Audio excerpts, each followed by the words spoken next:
Buenas noches y bienvenido a otra clase virtual de Pentateuco. Ya sé que es lunes santo, pero bueno, como tenemos tiempo y lo que hay que hacer es estar en casa, pues mira, se puede aprovechar para avanzar materia. Bueno, mira, vamos a ocuparnos de la ley de santidad que habíamos dejado pendiente el último día. Es un bloque, un código legal que abarca los capítulos 17 al 26 del libro del Levítico. Si veis el guión, tenéis el guión por delante o lo ponéis cuando tenga el vídeo, yo digo al comienzo que es específica y difiere de la teología sacerdotal, aunque la presuponga. Esta teoría es la que sostienen autores como Milgrom, como Jacob Milgrom, especialistas fundamentalmente en el Levítico. Tiene un magnífico comentario al Levítico en la Anchor Bible, que ahora no podéis consultar porque está en la biblioteca, pero creo que incluso el de Milgrom se puede descargar. Está en inglés, eso sí, pero es de lo mejorcito que se ha hecho de comentarios al Levítico. Pues él mantiene la teoría de que la ley de santidad es posterior en redacción a la teología sacerdotal, sobre todo al Código de la Alianza. Otros autores, ya en su tiempo Fonra lo decía, piensan lo contrario, que la ley de santidad no es posterior sino anterior, pero normalmente la teoría que cuenta con más adeptos actualmente es la que sostiene que la ley de santidad es posterior. Pero bueno, si alguno quiere sostener en el examen la otra teoría, yo no tendré ningún inconveniente en admitírselo. El caso es que si seguimos esta línea de razonamiento, el desplazamiento principal que se produce respecto a la teología sacerdotal difiere en el lugar y las modalidades de santificación. Es decir, ¿en qué se diferencia? Pues en la santidad o la santificación, dónde tiene lugar y de qué modo se realiza. La categoría de santidad aparece reinterpretada en este bloque. Así, mientras para la teología sacerdotal la santidad es habitualmente estática, una magnitud estática, está ligada al santuario. Es lógico, la santidad depende de la cercanía, de la proximidad a la presencia divina, ¿no? Por tanto, es una magnitud estática. Santos son el santuario, las cosas que contiene y el personal que sirve en él. Por el contrario, la ley de santidad, o sea, la santidad, es un objetivo asignado nada menos que al conjunto de la comunidad de Israel, mientras que la teología sacerdotal son los sacerdotes, los levitas, el personal del templo, los objetos del templo, los que son susceptibles de hacerse santos por su proximidad a Yahvé. En la ley de santidad es todo el pueblo el que ha de asumir la tarea de santificarse. La santidad en sí misma, tal como la define este código, es una propiedad de Dios. Más que una propiedad, es la identidad divina. Es una cualidad esencial de Dios que lo define como tal y lo distingue de las criaturas. Claro, Dios es el santo, el 3 veces santo. La santidad por excelencia es una manera de superlativo, ¿no? Es su identidad y la santidad en grado sumo diferencia a Dios de todas las criaturas. Domina su acción hacia los seres humanos. ¿Qué quiere decir esto? Que la santidad de Dios es la que motiva su actuar, su abrirse a los seres humanos. ¿Cuál es la característica de la santidad? Se caracteriza fundamentalmente por la omnipotencia. Nada es imposible para Dios y nadie puede rechazar sus exigencias. Todo lo puede, no hay nada que no pueda conseguir y el fiel no tiene ninguna razón ni ningún poder para rechazar lo que Dios pide de él. Bueno, este poder y esta autoridad son generalmente beneficiosos para Israel, no es un poder arbitrario como los de los dioses olímpicos que podían jugar con las personas, no, sino que busca el beneficio de Israel. Esa es la santidad en la esfera divina. Solo, en un segundo término, esta santidad puede referirse a personas, objetos o ritos. Y en estos casos es una santidad derivada. ¿Derivada de qué? O bien de la presencia de Yahvé en medio de Israel, o bien de la consagración al santuario, personas que están consagradas al santuario, o bien porque Yahvé está presente en medio de Israel. Santo indica, por tanto, pertenencia a Dios. Esto es, todo aquello que le pertenece o que tiene una relación especial con él. Cuando nosotros aplicamos estos parámetros a las personas, ¿qué es lo que tenemos? Pues la palabra santo expresaría una situación que consiste en estar separado de lo profano y consagrado al servicio de Yahvé. Claro, ve aquí la distinción del fanum y el profanum. Israel ha sido segregado e introducido en el ámbito del fanum, de lo sagrado, y por tanto está consagrado a Yahvé porque ha sido adquirido por él. Esta situación, como digo en el guión, es inherente al estatus de Israel de pueblo adquirido por Dios, claro, al haber sido liberado de Egipto. Sí, Yahvé libera a Israel de Egipto, lo adquiere, lo saca del mundo profano y lo santifica creándole una serie de exigencias. La santidad a la que está llamado Israel tiene fundamentalmente dos dimensiones, una colectiva y una individual, aunque la ley de santidad va a desarrollar sobre todo la dimensión individual.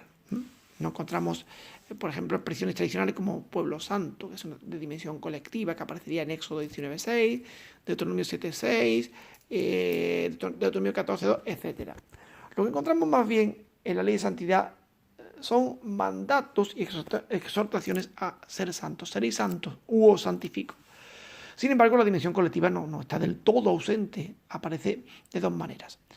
Por un lado, la santidad como un don de Dios, que no santifica a su pueblo simplemente declarando santifico, sino que le ofrece los medios concretos para ser santo. Es decir, no tiene Dios, no coge una varita mágica, tú quedas santificado, sino que le ofrece una serie de medios. Esos medios están revelados en su palabra, obviamente. Son los caminos para que el pueblo se santifique. Son los medios de santidad, para que el pueblo camine por ellos.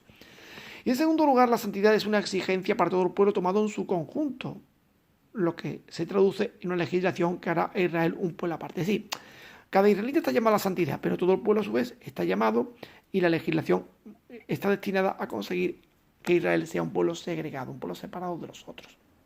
Bueno, la categoría de santidad incluye, pues, a partir de ahora, todos los aspectos de la religión de Israel y de la ética. Es decir, todo lo que sea religioso para el israelita, todo lo que sea moral o ético, está marcado por la santidad. La santificación de la comunidad, que pasa por la obediencia a los mandamientos, no sustituye a la mediación del culto, sino que la completa. Es decir, no es que la ley de santidad pretenda sustituir la santificación personal por el culto, que va, el culto sigue siendo esencial, básico para el israelita, pero la santificación personal es un complemento ideal para el culto.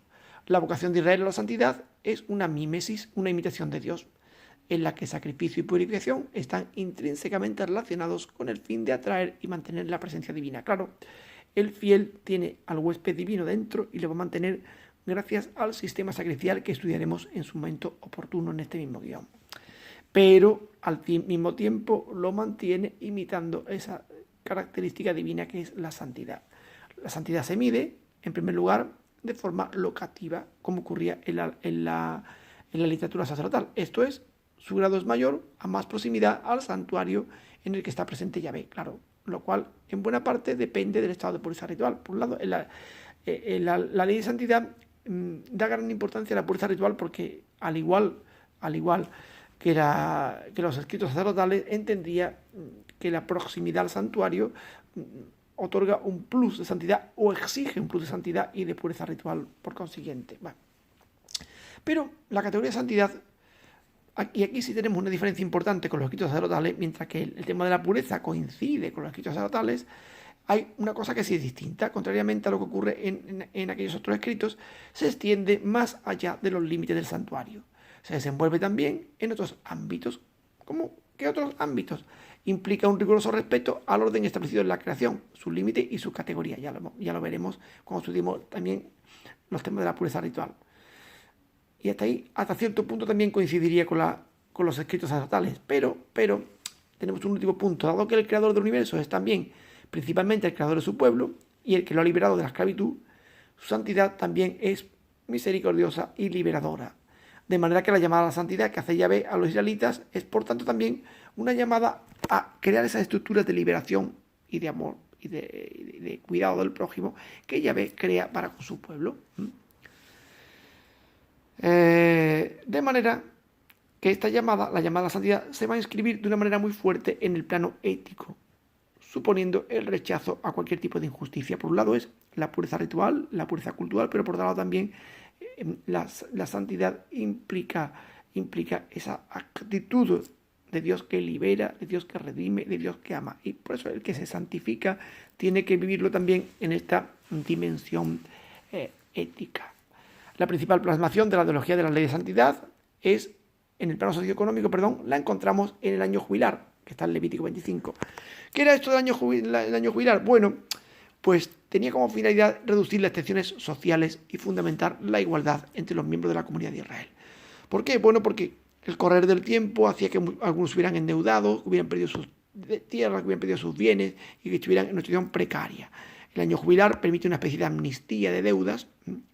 Las tierras vuelven a sus titulares, a los que les correspondía desde la distribución al entrar en la tierra prometida. Teóricamente, en la práctica esto ya era más difícil, y entonces pues se puede restablecer el equilibrio social.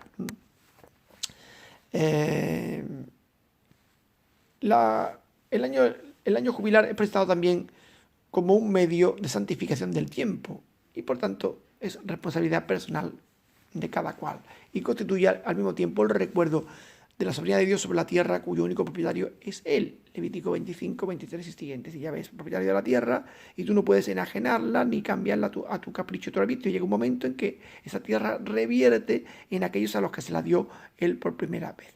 Como digo, esto es un desideratum. En la práctica, esto comprenderéis, era difícil hacer, pero por lo menos tenemos una especie de monumento legal que habla de este santuario en el tiempo en el que las diferencias son niveladas y se produce una justicia social. Por otra parte, contrariamente a la teología deuteronomista, Israel no es definido a partir de su relación con la tierra. La teología deuteronomista tiende a definir, y Deuteronomio en sí tiende a definir a Israel por su relación con la tierra. La ley de santidad lo define por la obediencia a unos preceptos legales que siguen al Éxodo y que separa a Israel de las naciones para consagrarlo a Dios. En definitiva, en la ley de santidad Yahvé aparece como fuente de toda santidad. Ahí tenéis una serie de citas del Levítico. Santifica tanto a los sacerdotes, tenéis ahí la cita, Levítico 21:15, 22:9, pero al mismo tiempo santifica al conjunto de la comunidad de Israel, quien a su vez ejerce una responsabilidad colectiva en la santificación de todo el país. Levítico 22:32. No supone esta ley solamente cumplir con una serie de prohibiciones y preceptos negativos. Hay una rata aquí, no tiene que ponerlo en mayúscula. Una serie de preceptos y prohibiciones, como he dicho, ¿no? Prohibiciones o preceptos negativos, ¿no? Sino también tiene una serie de mandamientos positivos de carácter ético o moral. Ser santo implica, por tanto, aquí hay repetido 2 veces por tanto, hay que quitarlo una vez sobra. Ser santo implica, por tanto, fidelidad total a Yahvé, pureza de vida y culto y justicia dentro de Israel. Fijaos, 3 dimensiones que van estrechamente unidas, que no se pueden soslayar ninguna de ellas ni separar. De este modo, al combinar pureza ritual con rectitud moral, la llamada a ser santos afecta a todas y cada una de las dimensiones de la vida humana.